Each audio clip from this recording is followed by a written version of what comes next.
Ok, voilà.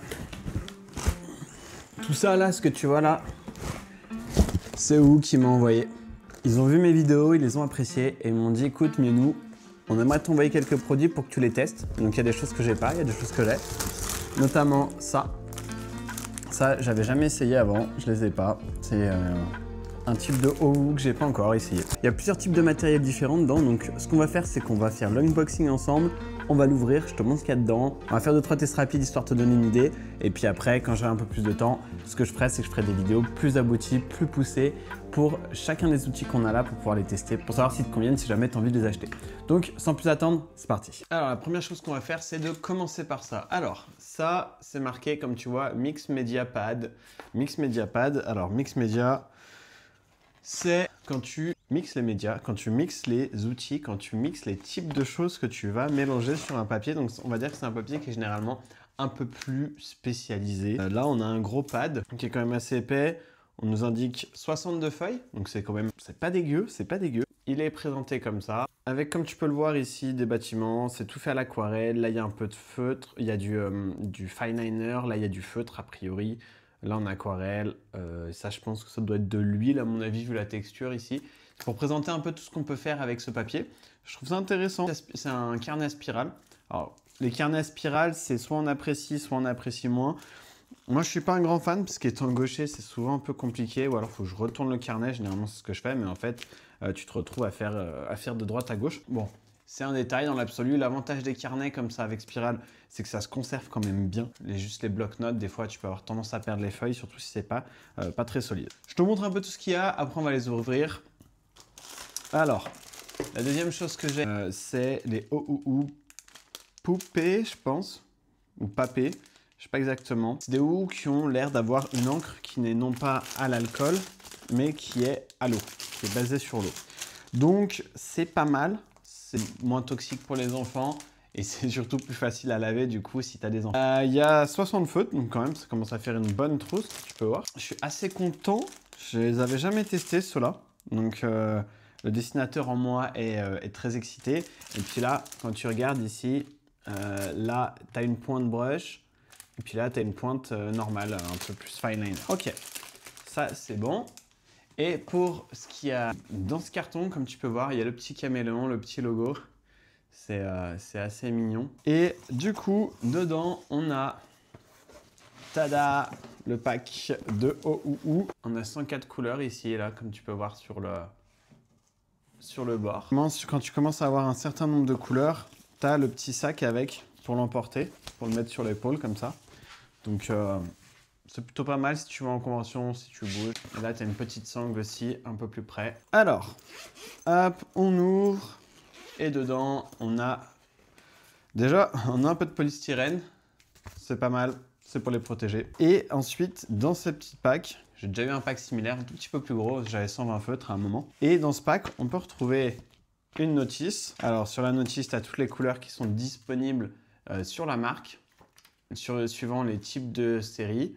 On dit également, tu vois, que tu peux remplacer la pointe, là, ici. Donc ça, c'est pas mal qu'on te l'indique. Un petit truc de warning, c'est pas grave, j'ai pas d'enfant. Et ça c'est pas mal. Alors, c'est pour protéger tout simplement, pour éviter que ton encre passe en dessous et que ça tache tes murs, ça tache tes meubles, ça tache peu importe. Et ça, tu le mets pour protéger. C'est un petit, c'est un peu dommage, mais c'est toujours mieux que rien, mieux que de pas l'avoir. Tu peux le voir là, ça c'est assez épais, c'est un plastique épais. Donc c'est toujours appréciable. A priori, on a également des petites cartes. Alors les petites cartes, c'est des petites cartes pour faire tes couleurs, pour mettre tes différentes couleurs. Et tu as tous les feutres là qui sont indiqués sur les 50 cartes pour avoir une idée.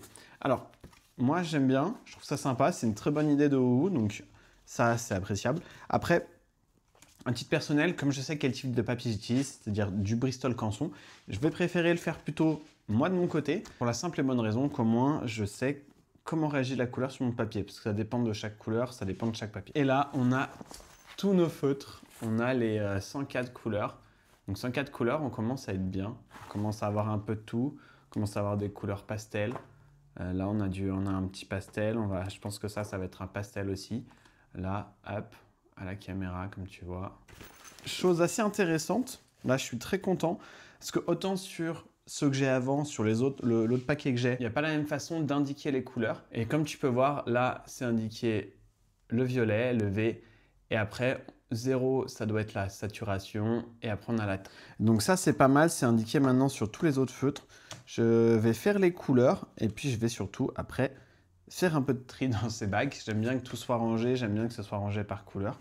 Rouge, vert, violet, tout ça ensemble, histoire d'être moins perdu.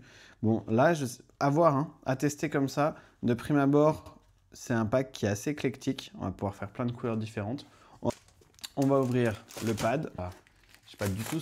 Oh merde, je l'ai déchiré. Je l'ai déchiré. Ça y est, ça c'est bien moi. C'est pas très grave. Désolé, je massacre les produits que vous m'envoyez. Bon, au moins, tu peux voir que je fais pas semblant. Ça, c'est le pad. Et là encore, on retrouve une petite feuille pour éviter que ça passe à travers. Ce qui est bien, tu sens que c'est quand même une marque qui est axée sur les feutres à alcool, c'est leur lance de fer. Et le papier, c'est le même papier que les petites cartes. Ouais, quasiment, ouais. C'est un papier qui est assez épais.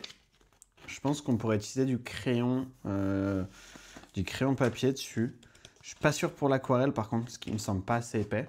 Les feutres à alcool, je pense que ça va le faire. Ça va le faire. Après 200 grammes quand même. Donc c'est un papier qui est épais. C'est un papier qui est épais. Et en dernier, le gros pack. C'est une bonne pochette ça. Je sais pas si je vais pouvoir mettre mes autres OOU dedans, mais c'est vrai que c'est une sacrée pochette qui est légèrement mate, qui est en tissu. Bon, ça doit être du polyester, j'imagine. Mais c'est très sympa. Hop, on enlève ça. Là, c'est pareil, on voit que c'est marqué poupée, papé, je sais pas trop. C'est une grosse pochette hein, quand même. Et là, quand on ouvre, on découvre encore une petite feuille pour les swatchs, ce qui est bien.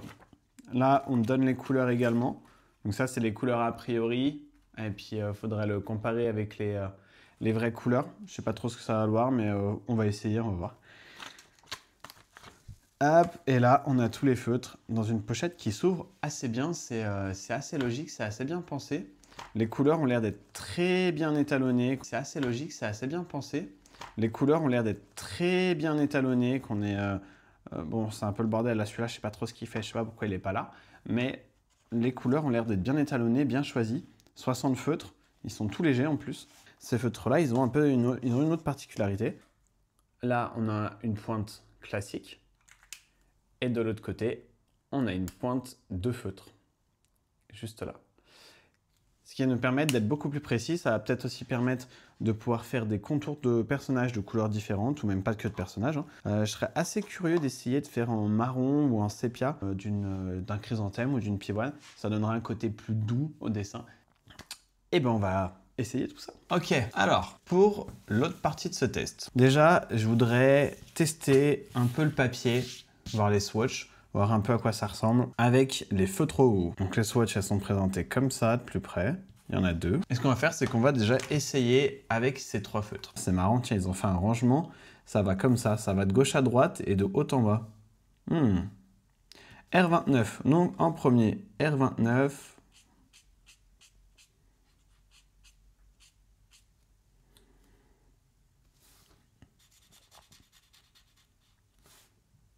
Nous avons donc un rose pâle. Je vais prendre un bout de canson juste à côté. Et je vais te montrer la différence. Alors, voilà pourquoi est-ce qu'il faut toujours faire sur le papier que tu utilises. Donc ça, c'est notre papier de base, tu vois. Et à côté, tu as les couleurs. Tu as les autres couleurs. Alors, comme tu peux voir, surtout sur le rose-violet, là, ici, on se rend compte que les couleurs, elles sont beaucoup plus vives sur le rouge écarlate et sur le rose pâle également que sur le papier de OOU. Alors, est-ce que ça fait une grosse différence? Pas vraiment, mais c'est juste que moi j'aime bien bosser avec des feuilles canson, donc je vois la différence. Ce qu'on va faire, c'est que là je vais tester les OOU poupée. Alors là, avec les 60 couleurs, je pense qu'ils ont fait quand même un effort sur la graduation des jaunes. Ça va être assez intéressant de voir ce qu'ils proposent. C'est des couleurs qui sont quand même assez fun, assez pétantes, on va dire. L'Oka 6. Et qui sont quand même assez douces, c'est agréable à utiliser. C'est des feutres à alcool, mais c'est pas de l'alcool dedans, c'est de l'eau. Donc ça ressemble beaucoup. La petite interrogation que j'ai là en cours de route, c'est de savoir est-ce que je peux diluer ce feutre à alcool, parce que c'est basé sur de l'eau.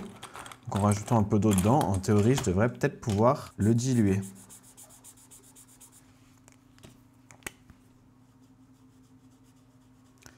Et on peut le diluer. Ça ressemble un peu au feutre Ecoline. Alors, c'est pas forcément ultra simple à diluer, mais ça peut donner des effets un peu sympas si tu veux faire un petit dégradé. C'est pas forcément aussi adapté que de l'aquarelle, comme tu peux voir là, mais ça peut te permettre de donner quelques effets. Et ça, c'est bien cool. Ça, j'aime bien ça. Et voilà, le trait est vraiment fin là.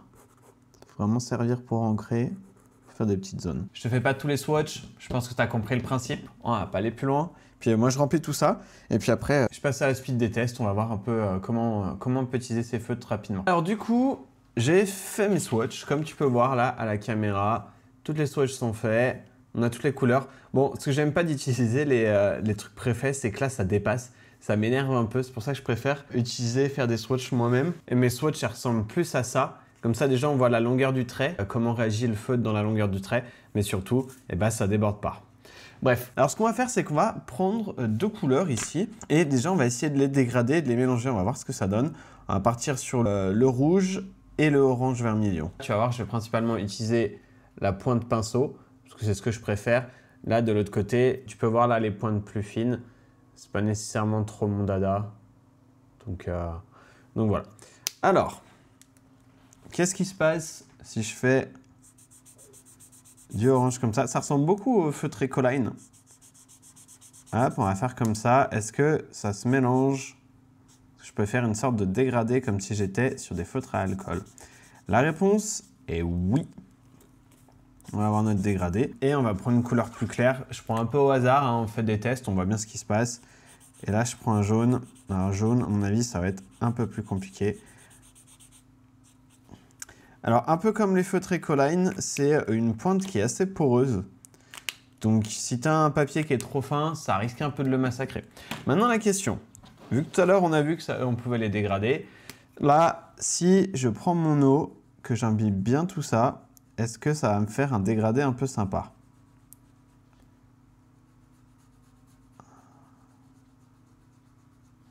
Ben, je suis pas sûr. On va mettre un peu d'eau. Là, c'est pareil, hein, comme sur les feutres Ecoline, il vaut mieux que tu aies un papier qui soit vraiment très épais parce que ça boit beaucoup sur le papier. Je ne sais pas si on se rend trop compte à la caméra, mais on applique pas mal d'eau quand même. Et on voit petit à petit que le orange et le rouge sont en train de se mélanger, pas le jaune forcément. J'ai l'impression que c'est pas trop comme ça qu'il faut les utiliser, ces feutres-là.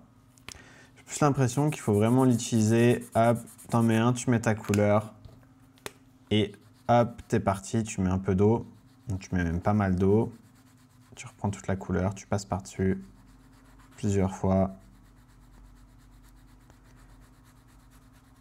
Et tu dégrades ta couleur comme ça.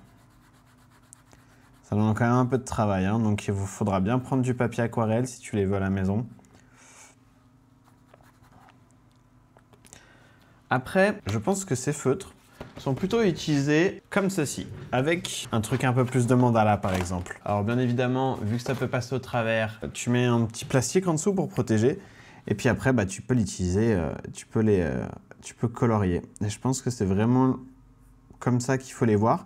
C'est pas des feutres qui sont très chers, il faut l'utiliser pour faire des mandalas, c'est pas mal. Le livre que j'utilise, si jamais, je te mets le lien en dessous, ça s'appelle Se relaxer en 50 mandalas, coloriage pour adultes. Je te mets le lien juste en dessous, là c'est un bouquin que j'ai trouvé un peu par hasard sur Amazon. C'est un papier assez basique, hein, un papier un peu d'imprimante. C'est pour ça que je mets quelque chose en dessous pour protéger, pour éviter que ça passe à travers. Et ce que j'ai bien aimé en fait de ce livre-là, c'est qu'il y a plein de dessins. Comme tu vois, là, là tu as la Chine. Là, tu as un peu l'Antiquité. Là, tu as le thème un peu des bonbons. J'ai bien aimé qu'il y ait plein de thèmes différents. Celui-là, il est peut-être un peu complexe. Je pense que la personne y allait un peu fort. Mais tu as l'astrologie.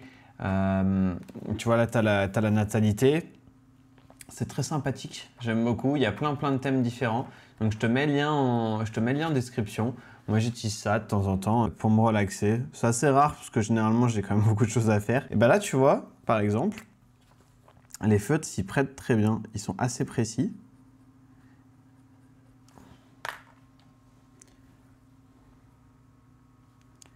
sont assez précis et ça permet du coup de faire du coloriage, de te relaxer un petit peu. Coloriage pour adultes, c'est vraiment sympathique. C'est ça, hein, quand tu approches de la trentaine. Donc c'est un peu comme ça que je les vois, l'utilisation de ces feutres. Là, on voit notre dégradé qui a séché à la caméra.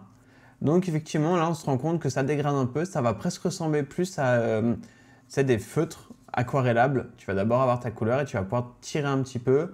Là, ici, le fait d'avoir mis de l'eau, ça a permis un peu d'unifier les transitions. C'est pas forcément les meilleures transitions, c'est pas de l'aquarelle, mais comme c'est basé sur l'eau, ça permet quand même de faire des petits dégradés sympathiques. Après, ce qu'on peut voir aussi également, c'est d'appliquer juste ta couleur. Donc, disons que tu as une forme, là, tu vas avoir ta forme. Et si tu veux donner un petit effet juste légèrement dégradé, eh ben, tu peux dégrader que le côté, que le bord. Tu ajoutes un peu d'eau pour voir. Alors l'idéal, c'est de recouvrir au moins toute la surface une fois. Et après, tu dégrades juste le bord. Ça demande un peu de travail, mais ça peut te permettre d'avoir des effets un peu sympathiques. Donc ouais, très sympa et surtout très adapté à ce type de travail. C'est un peu plus comme ça que je les vois, contrairement aux autres feutres à alcool qui peuvent être plus pour l'illustration, plus pour faire du manga. Alors que là, on va vraiment être plus sur des feutres, sur ces feutres-là. On va être sur des feutres qui vont être un peu plus pour prendre un peu le temps, pour détendre. C'est une trousse assez sympa à avoir chez toi. Pour ce type d'utilisation, les feutres à alcool, ça va avoir trop d'encre et ça va avoir tendance à se disperser. Là, je te montre rapidement. Allez, pour la science. Là, tu vois, si je prends un feutre à alcool classique, et bien là, tu vois comment ça se disperse. C'est pas forcément ultra pratique. Ça peut marcher, mais comme ceux-là, ils sont plus fins, ils sont plus légers, ils sont plus pratiques, je trouve. Maintenant, tu vois, avec le dégradé, avec juste la couleur, comme je te montrais juste avant, eh ben, tu peux avoir ce genre d'effet. Donc, si tu as des lignes autour, ça peut être très sympa pour donner un peu de dynamisme à ta couleur.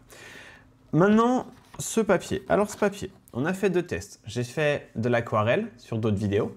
Aquarelle, crayon aquarellable. Donc ce papier s'y prête bien, mix média, hein, forcément, on peut faire plusieurs types d'outils avec. Là, on a nos crayons poupées qu'on vient d'avoir qui sont aquarellables, enfin basés sur de l'eau. Et maintenant, c'est qu'on va l'essayer avec des feutres à alcool. Les feutres à alcool qu'on a eu juste là. Alors ces feutres à alcool, je ne vais pas rentrer trop dans le détail parce que les feutres au hou-hou, ceux-là, j'en ai déjà parlé. C'est des feutres qui ont une pointe pinceau, une pointe biseau et j'en ai fait déjà 2 vidéos. Donc je te mets le lien en haut à gauche pour que tu puisses aller voir un peu plus en détail les tests. On va juste faire quelques tests de base. Alors, on va avoir notre jaune. Surtout pour voir comment réagit le papier. Ça passe pas à travers déjà, c'est plutôt bon signe. Et je vais avoir ma couleur par-dessus. Et on dégrade, ça se passe très bien. Le papier s'y prête plutôt bien. Jusque-là, pas trop de surprises. Ce papier, on peut l'utiliser pour faire à peu près n'importe quoi. Je pense qu'on peut l'utiliser pour faire pour utiliser avec des feutres. Alors, le papier ne boit pas, donc on peut l'utiliser avec des feutres classiques. Ça, c'est bien. Maintenant, est-ce qu'on peut l'utiliser avec du crayon papier? Bon, bah oui, très bien, parfait, pas de souci. Je pense qu'on peut l'utiliser un peu comme ça également. Ça s'y prête aussi. Cool, maintenant j'ai le doigt qui est tout sale. Alors, par contre, il y a quelque chose que je voulais te montrer rapidement. Tu vas voir la différence comparée à une feuille Bristol. Alors, avec une feuille Bristol, déjà, pour donner une idée de la différence des teintes, on utilise les 2 mêmes couleurs qu'avant. Et là, rien que déjà là, on se rend compte qu'avec le papier Canson, le papier Bristol Canson, on a des couleurs qui sont plus vives. C'est pour ça que j'utilise moi pour les feutres à alcool.